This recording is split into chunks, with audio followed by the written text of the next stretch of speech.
para todo el continente americano y para los colegas y demás gente amiga de Europa, en especial de la Europa del Sur. En esta séptima emisión del proyecto virtual El Norte de México y sus libros, les habla Mario Cerut desde la Facultad de Economía de la Universidad Autónoma de Nuevo León, en Monterrey, 200 kilómetros al sur de Texas.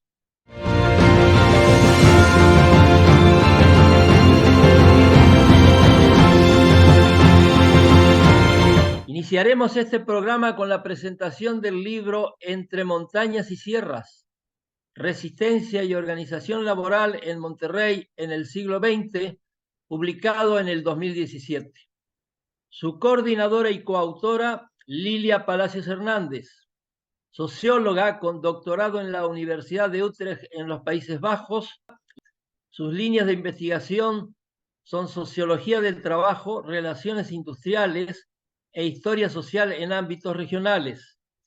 Ex docente e investigadora en la Universidad Autónoma de Nuevo León, integra la Asociación de Historia Económica del Norte de México. Los comentarios estarán a cargo de Irina Córdoba Ramírez, doctora en Historia por el Colegio de México. Está adscrita al Instituto de Investigaciones Históricas de la Universidad Nacional Autónoma de México.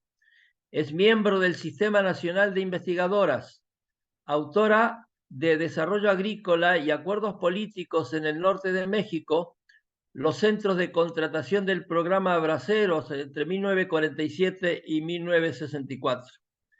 También integra la Asociación de Historia Económica del Norte de México. Adelante, Irina, por favor. Muy buenas tardes a todas y a todos. Agradezco la invitación para participar en este ciclo de presentaciones editoriales a Semilla Azul y a la Asociación de Historia Económica del Norte de México. Entre su amplia producción historiográfica, la AENME cuenta con estudios en forma de libros, capítulos de libros y artículos que hacen de la historia socioeconómica su objeto de reflexión. Entre montañas y sierras, Resistencia y Organización Laboral en Monterrey en el siglo XX, coordinada por Lilia Palacios Hernández, suma a esta vertiente de la producción escrita de la Asociación de Historia Económica del Norte de México.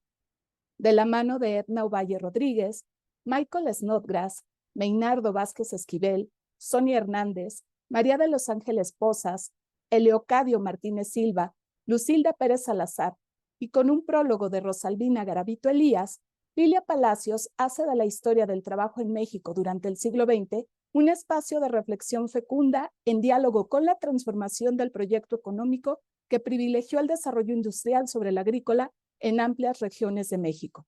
Una de ellas, la constituida por la capital neoleonesa y el territorio con el que se ha articulado regionalmente dentro y fuera de las fronteras nacionales.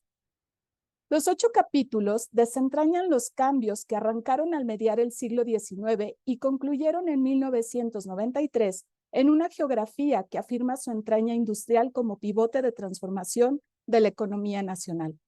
No obstante, en Entre montañas y sierras, el interés está en el relato complementario.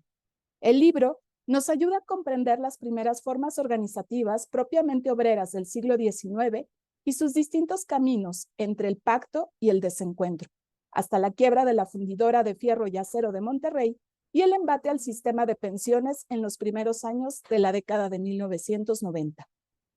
Para ello, la narración ofrece caminos metodológicos rigurosos a la luz de conceptos y enfoques teóricos explícitos e implícitos que nos hablan de un trabajo interdisciplinar, de la formación de las y los autores, pero sobre todo del papel de la historia para la comprensión de los procesos que exponen. Considero que una de las aportaciones más certeras del libro es advertir la distancia entre las conquistas legales y las prácticas y decisiones que normaron el día a día de trabajadoras y trabajadores, pues la historia de las mujeres y de género se encuentra presente en la reflexión. Lo anterior se hace por medio de problemas y actores históricos precisos, que se alejan de la atención recurrente hacia los constituyentes que dieron lugar al artículo 123 en 1917 o a los legisladores a quienes se debe la primera Ley Federal del Trabajo de 1931, así como la federalización del artículo 123. En Entre montañas y sierras, estos personajes y hechos son hitos necesarios para la explicación, pero más bien coyunturales. El foco del análisis está en las iniciativas, resistencias y negociaciones de las y los trabajadores. Esta tensión le permite a la prologuista de la obra de hablar, cito, la construcción del pacto entre trabajo y capital. Termino cita. Pacto que se constituye a lo largo de los 8 estudios a los que me referiré de manera cronológica y que hacen del libro una necesaria incursión historiográfica justo en la experiencia del eslabón humano que sustentó, negoció, confrontó y sin duda aporta la comprensión del proceso de consolidación económica regiomontana, experiencia única en la extensa geografía del norte de México. Con una amplia revisión del carácter industrial de Monterrey, que remonta al siglo XIX, Edna Ovalle nos habla de la organización laboral a partir de 3 huelgas que estallaron en 1918, 1920 y 1922. De aquí que su capítulo afirme desde el título la importancia de hablar de la hora de los obreros. Estas huelgas convocaron alrededor de 12,000 trabajadores con la finalidad de preservar su derecho a tener un día de descanso semanal y el pago de tiempo extra, regular la jornada de trabajo y finalmente alcanzar el reconocimiento a la organización obrera. En el texto titulado Días previos a la CTM Nuevo León, Meinardo Vázquez Esquivel muestra cómo la federalización, que buscó ampliar el acceso al contrato colectivo y la sindicalización, dio lugar también al primer sindicato empresarial, la Confederación Patronal de la República Mexicana, Coparmex. Vázquez Esquivel subraya la no linealidad de los procesos sociales en torno al trabajo al explicarnos cómo el surgimiento de la CTM, la Federación de Sindicatos Independientes de Nuevo León y la redacción de la Ley de Cámaras Empresariales fueron procesos coincidentes en 1936 y devinieron en estructuras corporativas que articularon el surgimiento de los sindicatos blancos, la progresiva burocratización, la corrupción de las federaciones obreras y una clase empresarial en sintonía con el Estado colaboracionista y benefactor. Todo esto un año después de aquel 1935, en el que cada día estallaron en nuestro país 2 huelgas, un total de 602 con más de 150,000 trabajadores involucrados. Migración, organización y negociación son las categorías que llevan a Sonia Hernández a realizar un análisis con perspectiva de género sobre el trabajo en las empresas tabacaleras, mismo que ella tituló Las cigarreras en la frontera mexicana, Trabajo y género en Nuevo León, 1900 a 1940. Su texto subraya cómo el trabajo agrícola e industrial convivieron de manera constante en las trayectorias laborales de las mujeres que he estudiado hasta constituir 1/3 de la mano de obra regional, con una presencia mayoritaria en las industrias productoras de bienes de consumo no duradero. Otra de sus aportaciones es ofrecer una mirilla para reconocer las argucias mediante las que la demanda de mano de obra y su satisfacción convivió con los modelos sociales que se impusieron a las mujeres en la época. La movilidad de las trabajadoras, su capacidad para estructurar demandas y consolidar en la realidad las conquistas legales, nos invitan a pensar la fábrica como espacio de transgresión y laboratorio de ciudadanía, que a las mujeres, por cierto, aún no les será otorgada, pero que en su comunicación con la autoridad, al expresar sus demandas y los retos que enfrentaban frente al trabajo y las responsabilidades que el cuidado de los otros y la crianza les ha impuesto, aparece como enunciación de manera clara. La inhibición de la organización obrera autónoma y la derrota del conflicto laboral colectivo tienen una contralectura en el acceso a los beneficios que el desarrollo estabilizador ofreció a los trabajadores, el crecimiento de los salarios y el empleo estable a partir de 1952. Sin embargo, no abatió su ímpetu como lo muestran los textos con una periodicidad más amplia o que rescatan las experiencias en torno al trabajo luego de 1950. La fábrica de camisas Medalla de Oro es otro espacio de análisis con perspectiva de género que Entre montañas y sierras nos ofrece. Las historias orales de las mujeres que participaron en la organización sindical en los años 70 son estudiadas por Lilia Palacios en el artículo titulado Hilvanando la memoria, obreras en movimiento en Medalla de Oro 1971 a 1974. En el texto se analiza el movimiento social que inició en julio de 1972. Además, destaca la movilización, en este caso entre las ciudades de Monterrey y México, como escenario para exponer la problemática y resistir a la misma. La estrategia de la movilidad fue la misma que en la década de 1970 llevaron a cabo las y los trabajadores agrícolas en el Valle del Río Grande de la mano del liderazgo de Antonio Orendain. La experiencia nos habla de las perspectivas regionales transfronterizas de resistencia y su presencia en los contextos de trabajo precarizado. María de los Ángeles Pozas analiza el derrotero seguido por los ferrocarriles entre 1982 y 1983. En el capítulo titulado Disidencia sindical en el gremio ferrocarrilero, apuntes para la historia. La periodicidad del estudio remite a las movilizaciones de 1958 y 1959, y lo más importante, a la que en el espacio neoleonés tuvo lugar en 1972 y culminó con una violenta represión.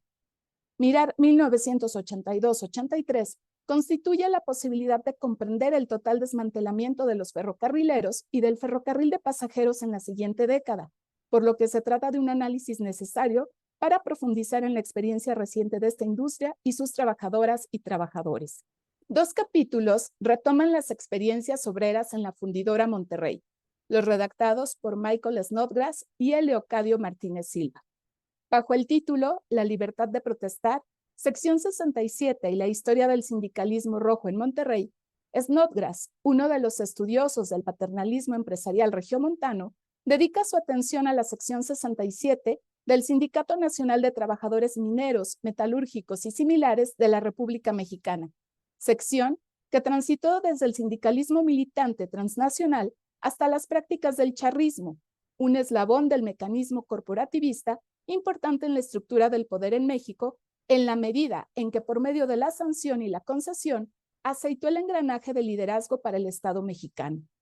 No obstante, en su visión de largo plazo que inicia en la década de 1910, Snodgrass subraya las características de los llamados sindicatos rojos, que mediante el activismo y la solidaridad derramaron beneficios para sectores de trabajadores y de habitantes más amplios que aquellos que representaron y que impactaban, como Leocadio Martínez documenta en su propio capítulo, a alrededor de 60,000 personas y sus familias.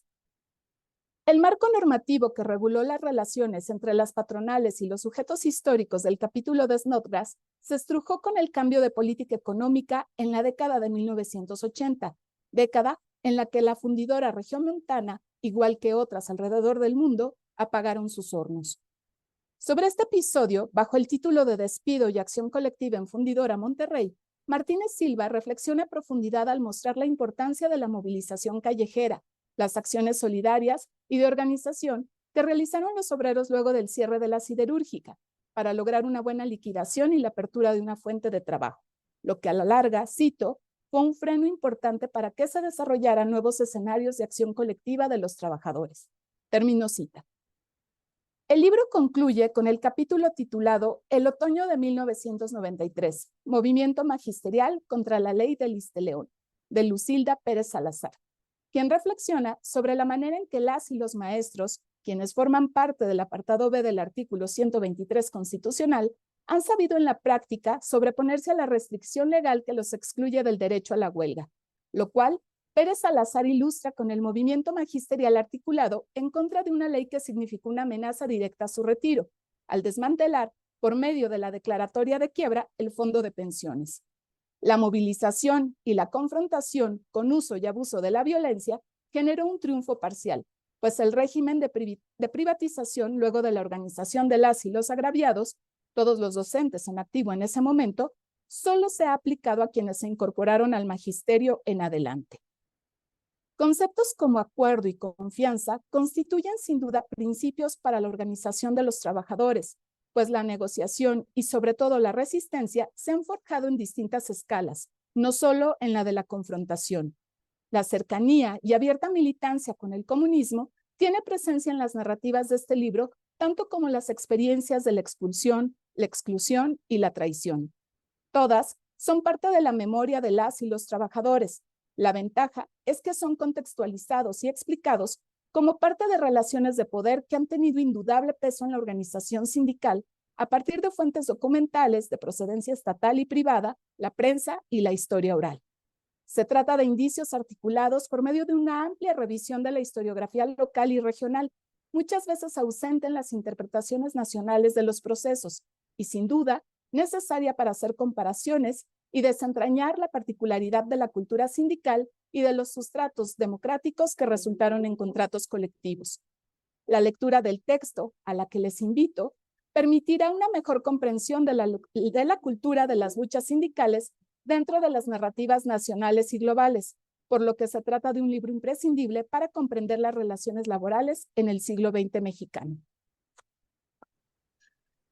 Lilia, por favor, ahora te toca a ti comentar o preguntar o ampliar sobre los comentarios que ha hecho Irina. Adelante, por favor.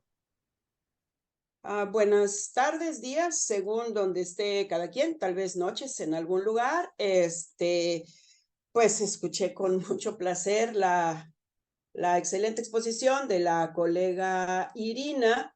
Y pues yo quisiera simplemente hacer una brevísima ubicación de por qué nos interesó, en lo personal me interesó coordinar los esfuerzos de 8 colegas para, desde la ciudad de Monterrey, abordar un tema que si bien ha sido revisado, estudiado, publicado por numerosos colegas, tanto locales como fuera de Monterrey, lo cierto es de que sí podemos hablar de un desbalance. ¿Por qué? Pues porque estamos hablando desde una de las ciudades industrializadas más importantes de nuestro país, en algunos aspectos importantes a nivel de América Latina, y pues desde esa lógica hay un actor que sobresale de una manera bastante notable y que es la de los empresarios, las empresas y lo que han construido a lo largo, pues desde un temprano siglo XIX y que se va reforzando hacia la segunda mitad del siglo XIX. El siglo XX lo conocemos bien como un amplio desarrollo de su industrialización. Entonces, ¿por qué ocuparnos de esta parte referida al trabajo? Pues porque desde la visión de una historia más integradora, pues la introducción del rol, del papel que han jugado los trabajadores y las trabajadoras permite sin duda alguna tener una comprensión, tal como lo mencionaba Irina, para poder equilibrar, valorar la sociedad regiomontana. Entonces, este libro atiende exactamente eso de una manera muy dirigida hacia tratar de ver qué pasó en este siglo XX. Iniciamos desde el 18 con esa huelga minera abordada por Edno Valle, los antecedentes de todo lo que fue la industria del tabaco y de los cigarros, que contrario a lo que podríamos suponer, no inicia en Monterrey, sino en una ciudad cercana como es la ciudad de Linares, que para ese entonces era una ciudad bastante importante. Tenemos en este libro tanto abordamos sectores nacionales como son los mineros, como son los ferrocarrileros, como son el magisterio. Efectivamente, nos ocupamos de esa presencia de las obreras, tanto las obreras del tabaco como las obreras de la maquila. Las fuentes, podemos estar pues orgullosos, orgullosas de que recurrimos a todo lo posible en términos de la historia, de una historia seria que va al archivo, que va a la entrevista y la contrasta, y que trata pues de exponer una situación, un contexto que permite entender por qué se luchó de esa manera y por qué se perdió incluso de esa manera. Entonces, trabajos como los que hicieron la mayoría de los compañeros significó, en algunos casos, por ejemplo el mío, tener que acudir a la parte del conflicto, porque quedarnos en el discurso muchas veces oficial, muchas veces hegemónico culturalmente, nos impide o no nos permite entender bien el asunto del conflicto entre capital y trabajo. ¿Dónde lo encontramos? Pues donde va a dar el conflicto en ciudades donde está ya reglamentado dirimir el conflicto obrero-patronal, como son las juntas de conciliación y arbitraje. Entonces, empezar desde un siglo XX temprano y terminarlo con el magisterio hacia terminando el siglo e iniciando el siglo XXI, pues nos permite tener una panorámica que sin duda alguna, y esa es nuestra principal intención, provoque que se sigan abordando este tipo de temas desde la historia social, desde la historia oral, desde la historia económica, que permita que este balance necesario entre estos dos actores tan importantes de toda sociedad industrial, como son los empresarios y los trabajadores, pues vaya haciendo que enriquezca cada vez más la historia en nuestra ciudad. Pues muchas gracias a quienes convocan y muchas gracias a Irina, y creo que por mí es todo. Muchas gracias a Lilia Palacios y a Irina Córdoba por completar de esta manera la primera porción de esta emisión.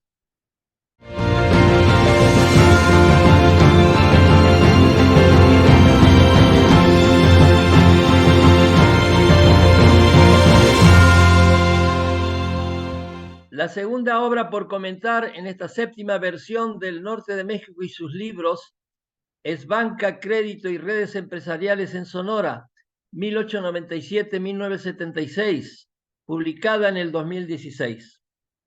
Su autora, Ana Isabel Grijalva Díaz, es doctora en Ciencias Sociales por la Universidad Autónoma de Sinaloa y la actual secretaria ejecutiva de la Asociación de Historia Económica del Norte de México. Profesora investigadora del Colegio de Sonora, integra el Sistema Nacional de Investigadores en México. Entre sus áreas de interés destacan la historia empresarial de la banca y de la agricultura. El comentarista Arturo Román Alarcón, maestro en historia y doctor en ciencias sociales por la Universidad Autónoma de Sinaloa y la Universidad de Sonora. Es profesor e investigador de la Facultad de Historia de la Universidad Autónoma de Sinaloa, de la cual fue director entre 1997 y 1999. Sus líneas de investigación incluyen la economía de Sinaloa y del noroeste de México, la pesca en el Pacífico Norte, la historia económica del puerto de Mazatlán y las actividades empresariales. Es miembro del Sistema Nacional de Investigadores y fue secretario ejecutivo de la Asociación de Historia Económica del Norte de México. Adelante, Arturo, por favor. Estamos aquí reunidos para comentar sobre un libro, cada una pauta dentro de la historia bancaria, financiera y económica del noroeste. Específicamente me refiero al libro de Ana Isabel de Grijalva, que se titula Banca, Crédito y Redes Empresariales en Sonora, 1897-1976. Es producto de una tesis de doctorado, de la cual pues yo tuve la suerte de formar parte del comité de evaluación, y a lo largo de más de 3 años pues estuvimos viendo los avances del mismo. Ya cuando se presentó como tesis para obtener el grado de doctorado, pues tuvieron que transcurrir varios años para que fuera publicado en el año de 2016 por parte del Colegio de Sonora, y uno, a pesar de que ya había leído la tesis, al releerlo como un libro, pues encuentra otras cualidades, otras aportaciones que a lo mejor en su momento no me di cuenta, ¿no?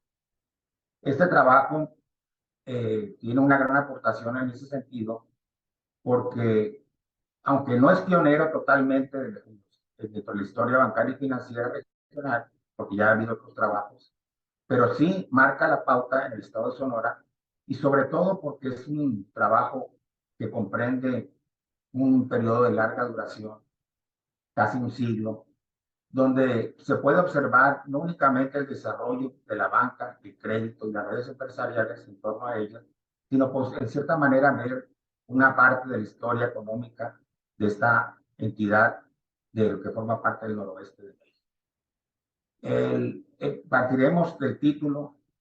El título, aunque uno diga, es muy importante porque debe reflejar realmente el contenido. Y el título de este libro, pues sí lo hace, porque tiene la delimitación temática que corresponde específicamente a 3 grandes temas, que viene siendo banca, crédito y redes empresariales, y también delimita espacialmente que comprende el estado sonero de Sonora, perdón, y también delimita temporalmente, que es el periodo de estudio que es 1897-1976. Como cualquier libro, pues parte de una estructura lógica que tiene que ver con un índice, que tiene que ver con un prólogo, una introducción, unos capítulos estructurados y las conclusiones a las que se llegan y las fuentes que fueron utilizadas.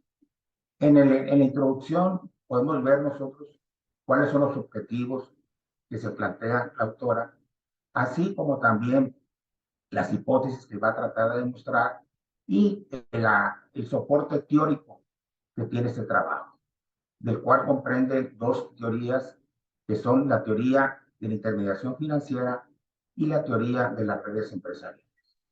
Sin embargo, si uno lee el primer capítulo, se da cuenta que también tiene de manera implícita la teoría del institucionalismo de Douglas North, ya que es el marco normativo el que va a guiar todo el trabajo, ya que los siguientes capítulos van a estar subdivididos internamente por esas cuestiones del marco normativo que tiene que ver con las leyes que están vinculadas con el desarrollo bancario. La ley de 1897, la ley de 1924, la ley de 1941 y la ley bancaria de 1976. Esta última, aunque marca el límite del periodo de estudio, pues no se va a desarrollar porque no va más allá de este año dentro de la investigación. También es pertinente mencionar que este trabajo tiene fuentes muy importantes vinculadas con el aparato crítico que uno lo va a observar en las diversas notas de página y con la bibliografía al final. Tiene fuentes de archivo muy importantes, tiene fuentes hemerográficas y así como también fuentes de tipo bibliográfico. Todo esto le va a servir a la autora para ir sustentando todo el desarrollo de su investigación, así como también el sustento y las evidencias que va a presentar. La banca en Sonora, pues como la banca en diversas regiones del país, pues tiene sus orígenes en el porfiriato y tiene que ver con los códigos de comercio de 1880, 1884, que después van a ser, en cierta manera, legitimados estos establecimientos bancarios con la ley bancaria de 1897, que en cierta manera viene a dictar la manera que se deben de establecer estos bancos, principalmente que van a ser banca de emisión. Y así se va a establecer el primer banco en Sonora, que viene siendo el Banco de Sonora, en 1897, aunado a otros bancos regionales que van a establecerse también en Sonora, como es el Banco Occidental de México. Este se constituyó el mismo año, pero en el puerto de Mazatlán. Y así va a haber banca nacional, como es el caso del Banco Nacional de México, que va a establecer una sucursal, el Banco de Sonora. Posteriormente, ya entrando en la Revolución Mexicana, pues con la inestabilidad política que se va a dar y la inestabilidad económica, pues va a iniciar un proceso, en cierta manera, de crisis bancaria que tiene que ver con la incautación bancaria y con la desincautación que se va a dar en el año 1921. En este caso, en Sonora, 1913, va a ser un ejemplo de la incautación bancaria que después va a ser retomada por el gobierno federal a partir de 1910. Pasando el proceso de periodo de crisis en que en cierta manera los bancos no otorgaron ningún crédito, pues ahí va a entrar en cierta manera lo que viene siendo el crédito informal, que durante el porfiriato fue muy importante, y en el caso del periodo de inestabilidad política que va de 1913 a 1921, pues también va a continuar, aunque en menor medida que como fue el porfiriato. El porfiriato vamos a encontrar que los grandes comerciantes y políticos, como el caso del gobernador Ramón Corral, pues van a ser los principales prestamistas que van a otorgar ese crédito informal y que va a ser destinado fundamentalmente a la agricultura.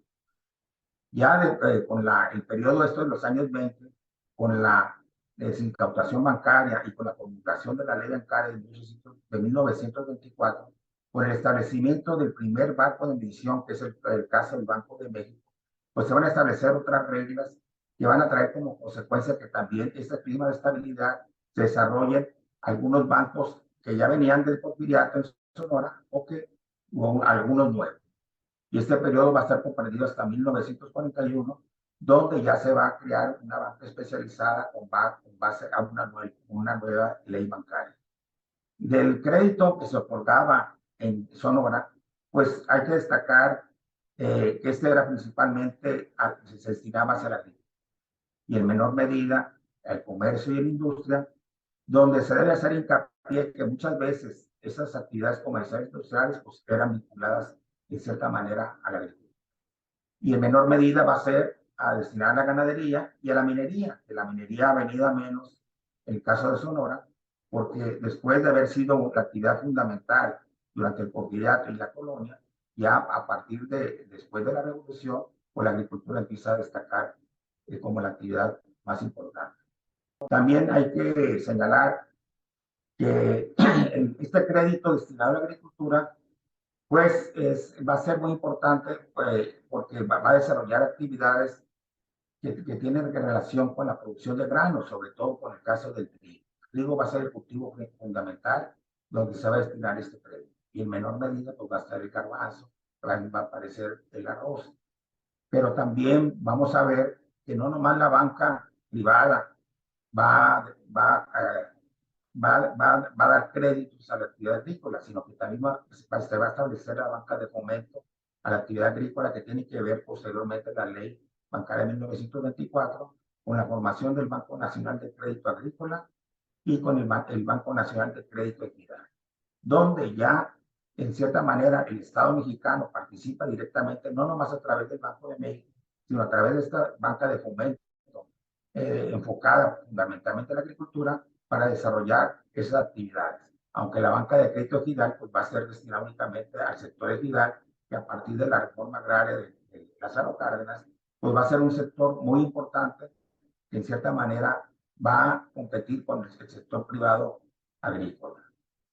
También hay que comentar que por esa banca de fomento, pues vamos a tener el Banco de Fomento Cooperativo, porque a pesar de que Ana Isabel, ella se enfoca más a la banca, crédito y redes empresariales destinadas a la agricultura, pues también en Sonora se va a desarrollar una actividad que es la pesca. Ella de manera breve señala pues cómo esta banca de fomento, específicamente el Banco de Fomento Cooperativo, pues va a desarrollar una actividad pesquera vinculada fundamentalmente al camarón, aunque no va más allá, pero de todas maneras la señala. Entonces, vamos a encontrar que no nomás la banca privada y la banca de fomento, sino que también la ley bancaria de 1941 va a establecer otro tipo de establecimientos bancarios que tienen que verse con las uniones de crédito, con los almacenes de crédito. Y en cierta manera, en Sonora, las uniones de crédito van a ser muy importantes, porque van a servir para muchos grupos que de manera asociada a través de las uniones de créditos van a poder ejercer el crédito como banca de primer piso. El desarrollo bancario y crediticio de Sonora, pues fue posible porque en torno a los bancos se crearon redes de empresarios. Desde el Porfiriato y la Revolución y el periodo posterior, vamos a encontrar un grupo de políticos empresarios.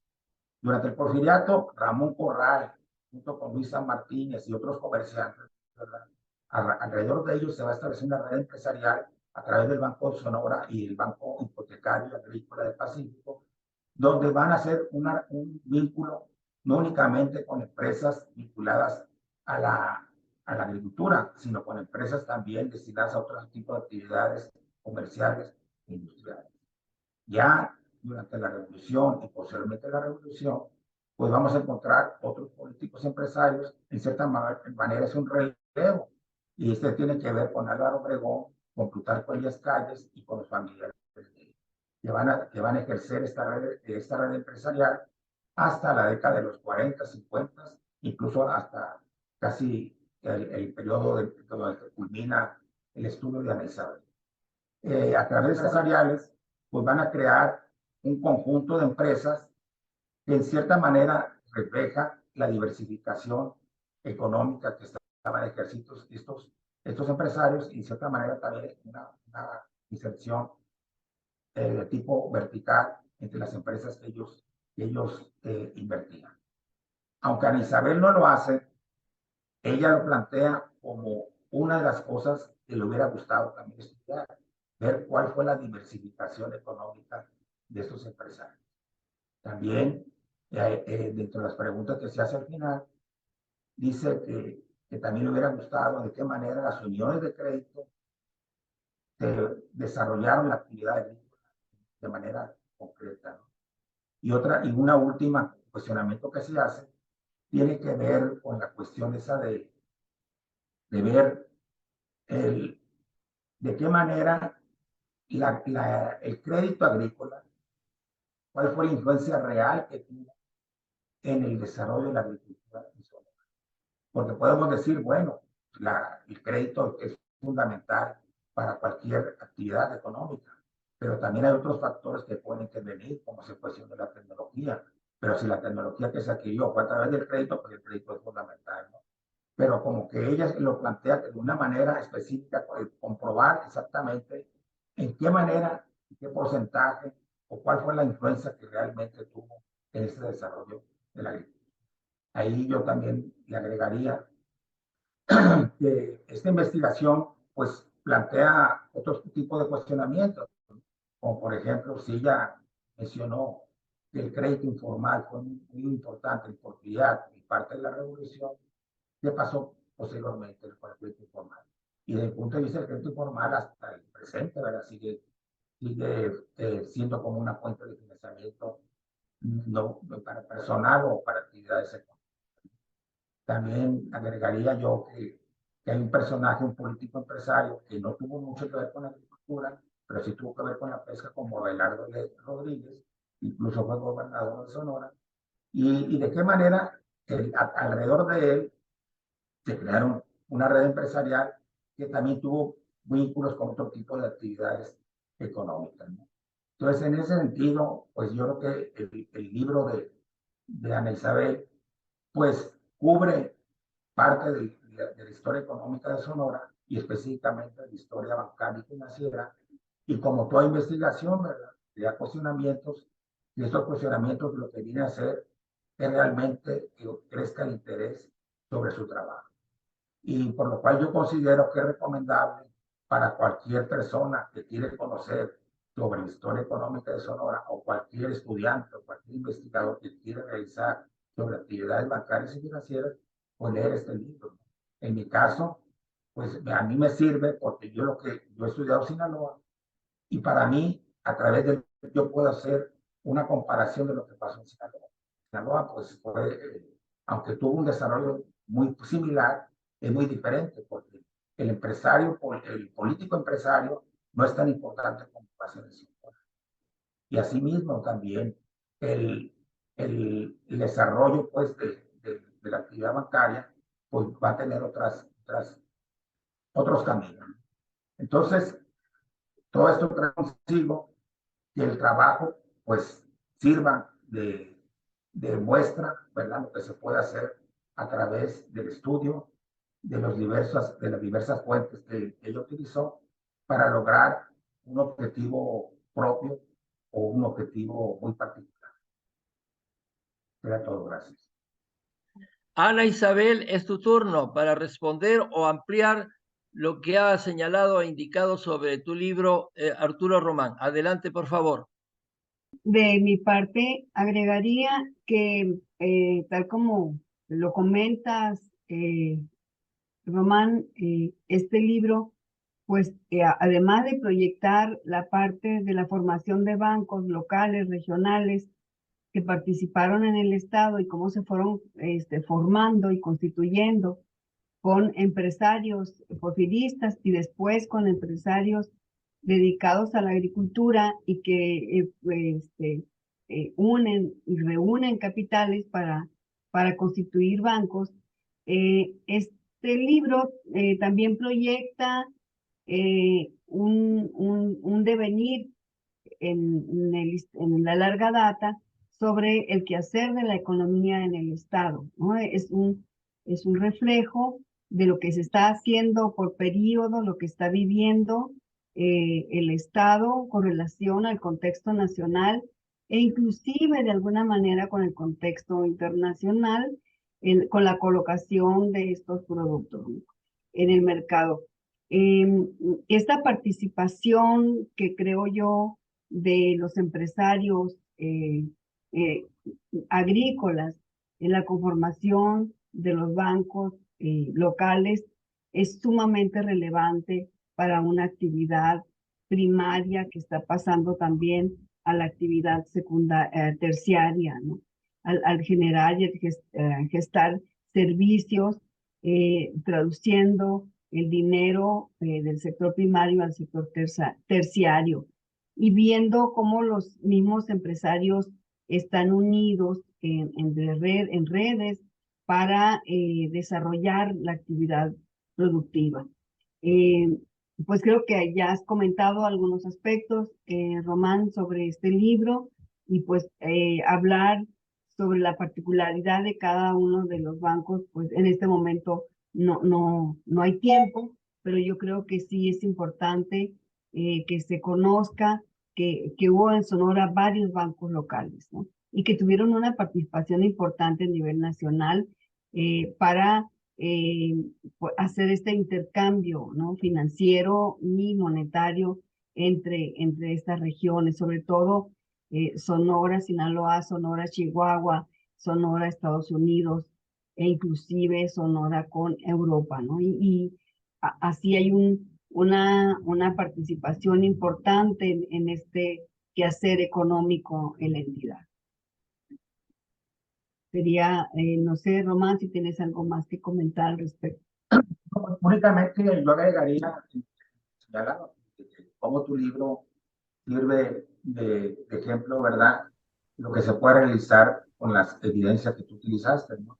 Y me parece muy rico que en los anexos, o en el caso tuyo, que pusiste tú del crédito informal por cada uno de los otorgantes, ¿verdad?, que fuiste señalando, y sobre eso se puede hacer, algún investigador lo puede utilizar para hacer otro tipo de trabajo. Ahora, muchas veces, uno cuando realiza una investigación, pues no vas a presentar toda la evidencia en anexos, ¿no? Pues no, que será otro libro aparte que lo presentaras, ¿no? Porque es muy importante, porque en cierta manera es como un banco de datos, ¿verdad?, que puedes tú dar a los investigadores y ahorrarles el tiempo, pues que ellos les llevaría tratar de ir otra vez a la fuente. Entonces, en cierta manera, es un avance. Y yo creo que en tu caso, pues este libro es parte de lo que viene después, ¿no? Porque estoy viendo una serie de artículos, capítulos del libro, derivados pues de esta investigación. Entonces, es un trabajo que da y sigue dando para más. Y eso para mí es muy relevante.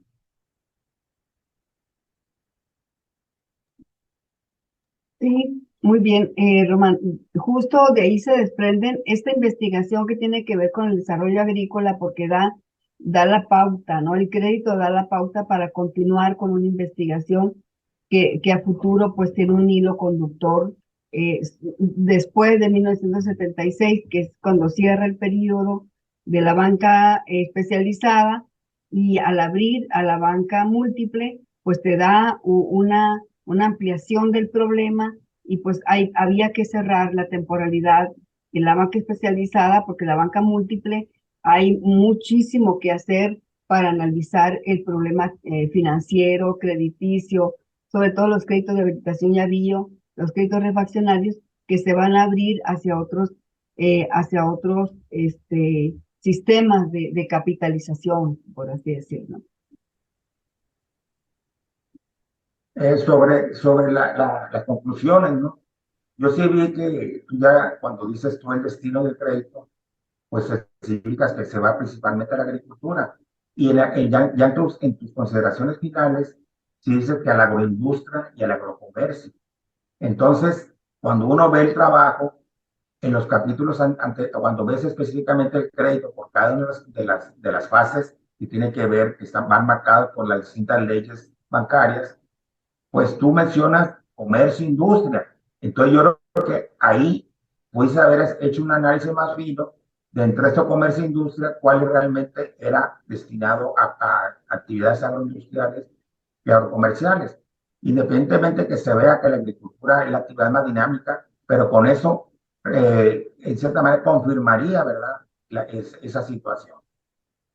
Muchas gracias a los colegas que nos acompañaron en esta nueva emisión de El Norte de México y sus libros, y a quienes tuvieron oportunidad de verla en diferentes latitudes del continente americano y de la Europa del Sur. Hasta el próximo mes. Muchas gracias nuevamente.